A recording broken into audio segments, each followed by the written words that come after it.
जैसे ही बाबा साहब भीमराव अंबेडकर जी का नाम आता है तो कहते हैं कि ब्राह्मणों ने उनके साथ शोषण किया, ब्राह्मणों ने उनके साथ छुआछूत करी, ब्राह्मणों ने उनको पढ़ने नहीं दिया। यानी जैसे ही बाबा साहब का नाम आएगा यानी ब्राह्मणों में और दलितों में वैमनस्व की जो छवि है वो तुरंत हमारे मन में आ जाती है। ठीक है, ये आधा सच है, लेकिन आधा एक और सच है जो किसी ने हमको नहीं बताया।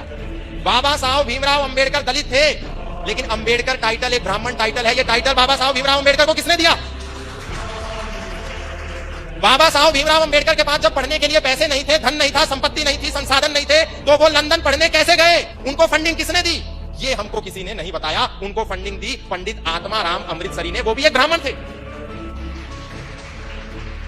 उनको फंडिंग दी सयाजीराव गायकवाड़ ने, वो एक क्षत्रिय थे। उनको फंडिंग दी छत्रपति शाहू जी महाराज ने, जब उन्होंने वहां से लौटने के बाद सोचा कि मैं अपना एक अखबार निकालता हूं, तो उसका नाम था मूक नायक। लेकिन अखबार को निकालने के लिए पैसा नहीं था। किसने पैसा दिया?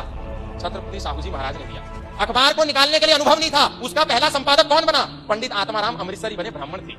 लेकिन हमें नहीं बताया गया भीमराव अंबेडकर जी को अंबेडकर टाइटल, ब्राह्मण का सरनेम किसने दिया? उनके ही एक टीचर ने दिया जो कि ब्राह्मण थे।